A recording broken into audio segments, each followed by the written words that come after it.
Sometimes history gives us wars that begin with a small spark, a local dispute, a single act of defiance, yet explode into something far bigger than anyone expected.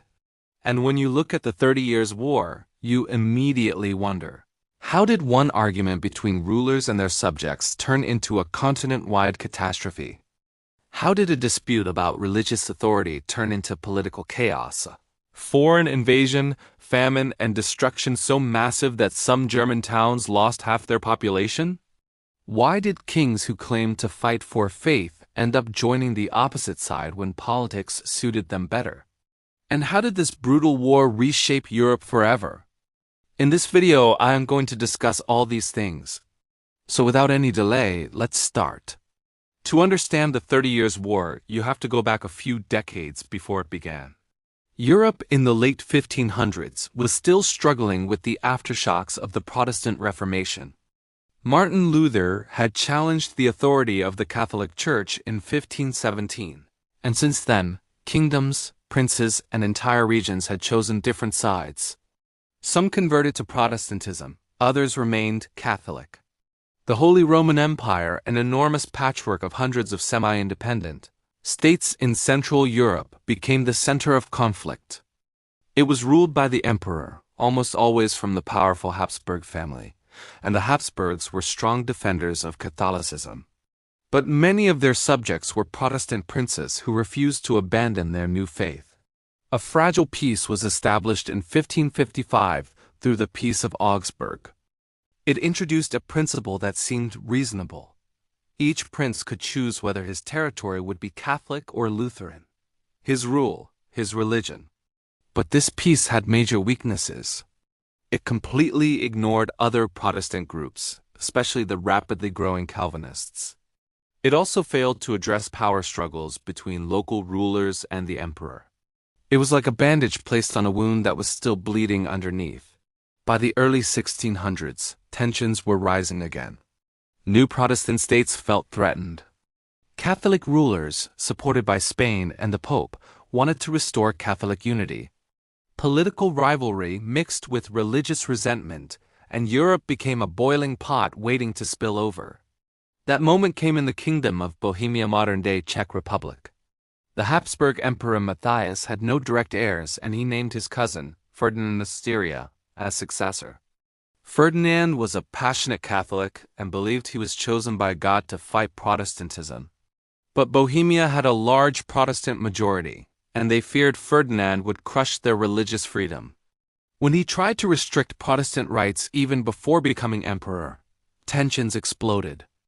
In 1618, a group of angry Bohemian nobles confronted two imperial officials in Prague Castle. They accused them of violating religious guarantees. Then, in one dramatic act of rebellion, the nobles threw the officials out of a high window. This event is now famous as the Defenestration of Prague. Miraculously, the officials survived, falling into a pile of manure depending on which version of the story you believe. But the symbolic meaning was clear. Bohemia had declared open revolt. This was the spark that ignited the 30 Years' War. The Bohemians quickly chose their own king. Frederick V of the Palatinate, a young, idealistic Protestant prince often called the Winter King because of how short his reign would be. Frederick hoped for support from other Protestant states, but European politics were complicated. England, Denmark, the Dutch Republic all were sympathetic, but each had its own goals, fears, and rivalries. They hesitated, negotiated, and bought time. Meanwhile, Ferdinand, now the Holy Roman Emperor, mobilized Catholic allies, especially Spain and the Catholic League led by Bavaria's Duke Maximilian. In 1620, at the Battle of White Mountain near Prague, imperial and Catholic elite forces defeated the Bohemians decisively. Frederick fled. His kingdom collapsed, and harsh punishments followed. Protestant leaders were executed, churches were seized, and forced conversions began. Bohemia was crushed, and Catholic authority re-established. But instead of restoring peace, this victory only widened the conflict. Protestant rulers elsewhere now feared they would be next. The war spread into the Palatinate, where Catholic forces occupied Frederick's lands. Spain joined actively, seeing an opportunity to secure strategic routes for its armies in the war against the Dutch.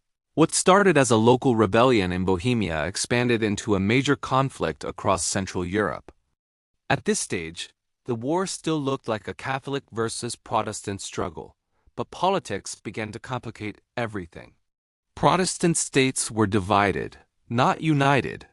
Some Lutherans feared the growing Calvinist influence and sided with the emperor. Some Catholic princes disliked Habsburg dominance and quietly supported the Protestants. The line between religion and politics was dissolving. The next major phase began when Denmark, under King Christian IV, entered the war in 1625. Christian wanted to protect Protestant states and expand his influence in northern Germany. But his campaign did not go well. The imperial general Albrecht von Wallenstein emerged as a powerful commander. A wealthy nobleman, Wallenstein built a massive private army loyal only to him and the emperor. His troops defeated the Danes repeatedly. And by 1629, Christian IV was forced to sign the Treaty of Lübeck, withdrawing from the conflict. For the emperor, this victory was enormous. Ferdinand II felt invincible.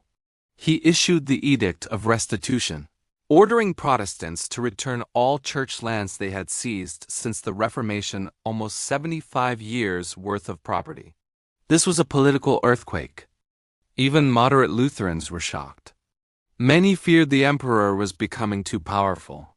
Even Catholic princes worried that Wallenstein's vast army threatened their independence. The war wasn't just religious anymore, it was about who would dominate the Holy Roman Empire. And then came the most dramatic turn.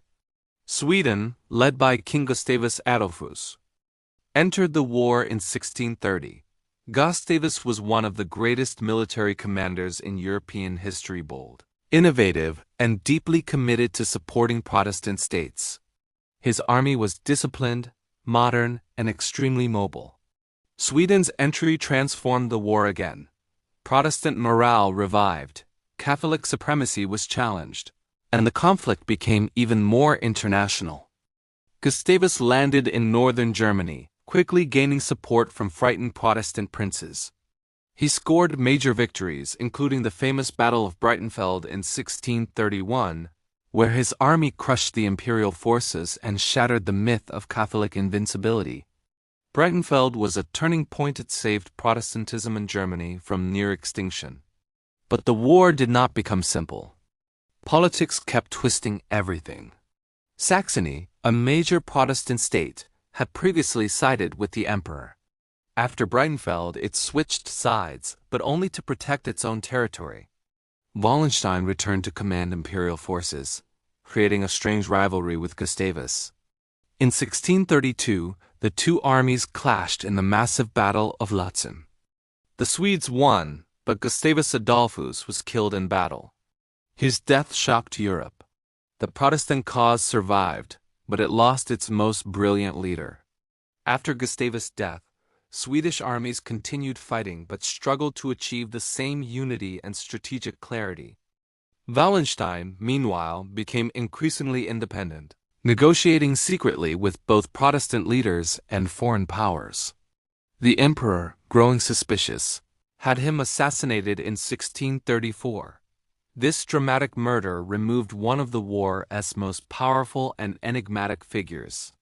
The next major event was the Battle of Nördlingen in 1634, where imperial and Spanish forces defeated the Swedish Protestant forces badly. This defeat caused several Protestant states to switch sides again, making peace with the emperor. It seemed the Catholic cause was winning once more. But Europe had one more twist in store. France, a Catholic country, entered the war in 1635, but on the Protestant side. This shocks many people even today. Why would Catholic France fight against the emperor in Spain, who were also Catholic? The answer is simple.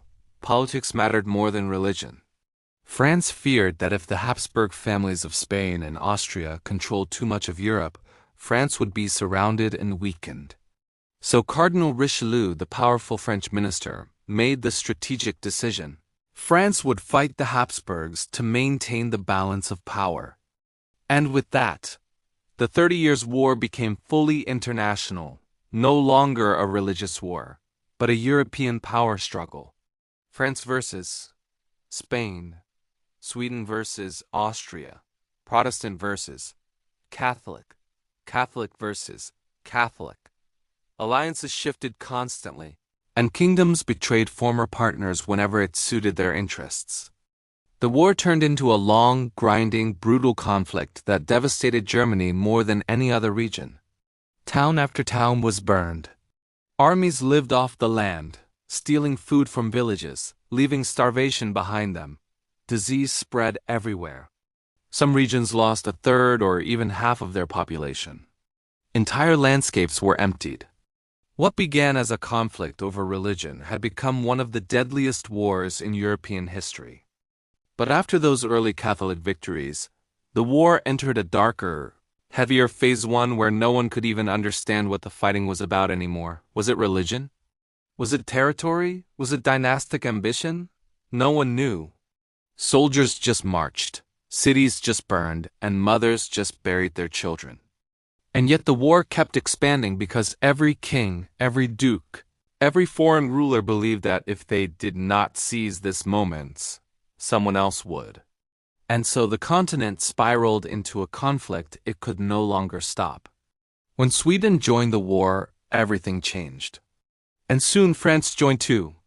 That was the moment everyone realized the 30 Years' War wasn't a religious conflict anymore. It was a battle for the future of Europe, and it was about to get even bloodier. Gustavus Adolphus was the man who pulled the Protestants back from the edge of destruction. His arrival shocked Europe because Sweden wasn't considered a superpower. It was cold, far away, sparsely populated. Yet he marched south like a storm, reorganized his infantry, used mobile artillery, and fought battles with a type of discipline Europe had never seen. Villagers whispered that he was unbeatable. Generals feared him. Armies fled at the sight of the Swedish banners. The Battle of Breitenfeld became his masterpiece, a moment where Protestant Europe felt hope for the first time in decades. But hope in this war was always short-lived. Gustavus Adolphus died at the Battle of Lützen, and when news spread that the Lion of the North was dead, people across Europe felt the air leave their lungs. They wondered if God had abandoned them again. But the war didn't stop. It couldn't. Both sides were too deep in blood, too deep in pride, too deep in ambition. And so the fighting continued, fueled not by faith anymore, but by politics and survival. France's entry into the war changed the balance entirely. A Catholic country was now supporting Protestant armies because Cardinal Richelieu believed the real enemy was not Protestantism, it was Habsburg power. France feared that a united Habsburg Empire surrounding them from Spain and Austria would destroy their future. So France did what was unthinkable. It turned the religious war into a geopolitical war. Now Catholic soldiers and Protestant soldiers fought on the same side. Now the idea of a holy war completely disappeared.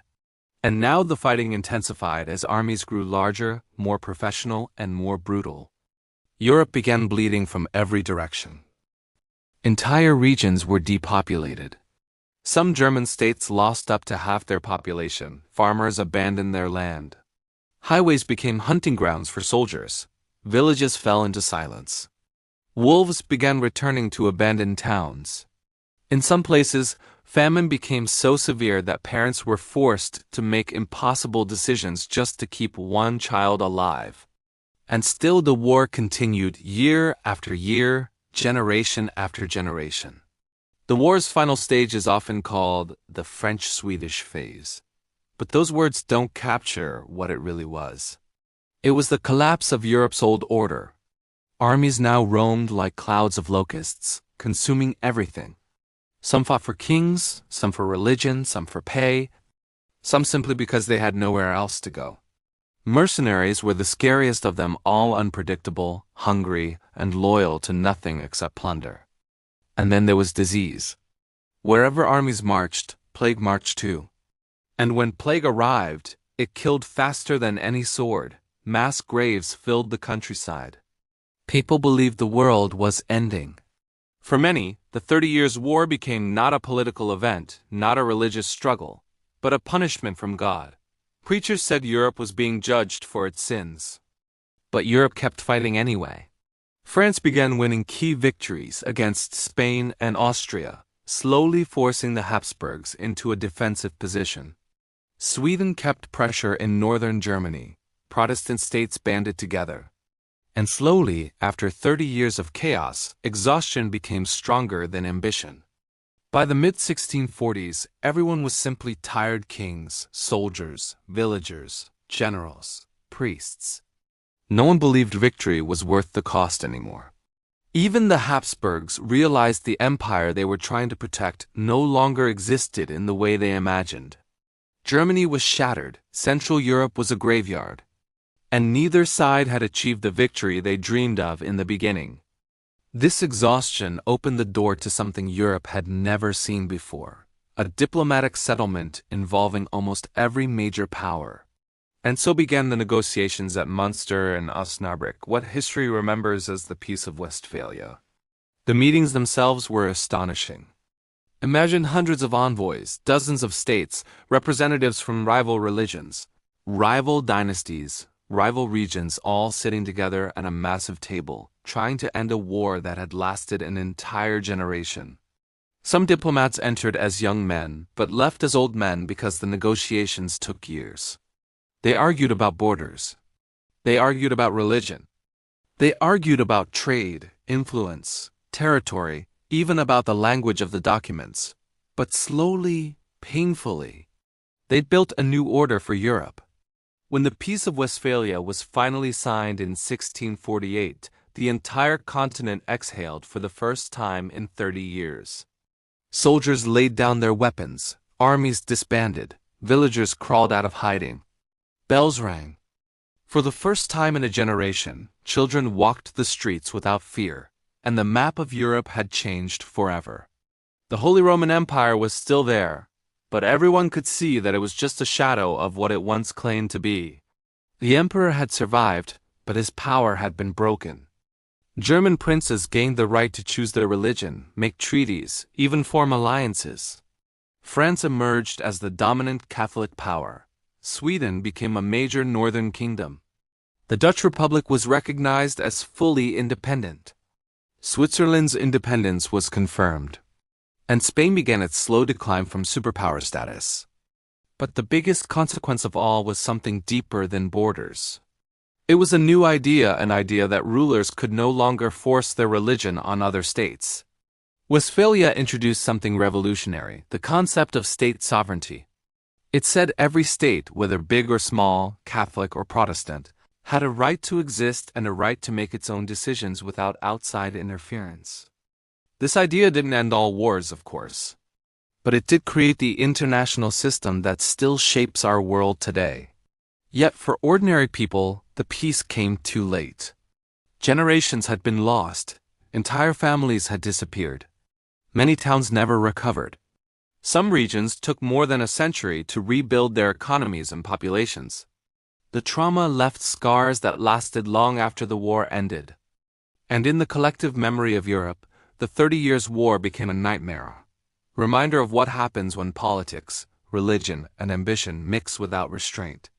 Looking back, the tragedy of the war was not only that it lasted 30 years, but that so much of it was unnecessary. A dispute over Bohemia could have been solved diplomatically. A religious misunderstanding could have been negotiated. But Europe was full of prideful rulers, fearful emperors, ambitious kings, and rival kingdoms that saw opportunity in chaos. In a way, the war happened because no one wanted to step back. Everyone wanted to be right. Everyone wanted to win.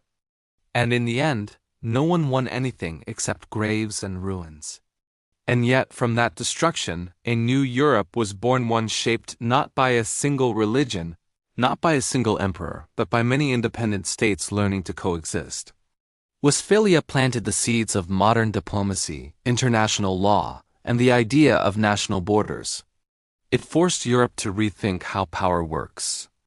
And most importantly, it taught rulers that no war, no matter how noble it seems at the start, remains noble after decades of death. The 30 Years' War is remembered as a tragedy, a turning point, and a warning. It shows how fast the world can fall apart when leaders choose force over negotiation. But it also shows that even after unimaginable darkness, a new order can emerge, one shaped by lessons written in blood. And that is the story of how Europe's deadliest religious conflict ended not with victory, but with exhaustion, diplomacy, and the new political reality that still influences our world today. Now I want to ask you something. After hearing this story, do you think a war like this could ever happen again in modern Europe? Share your thoughts in the comments.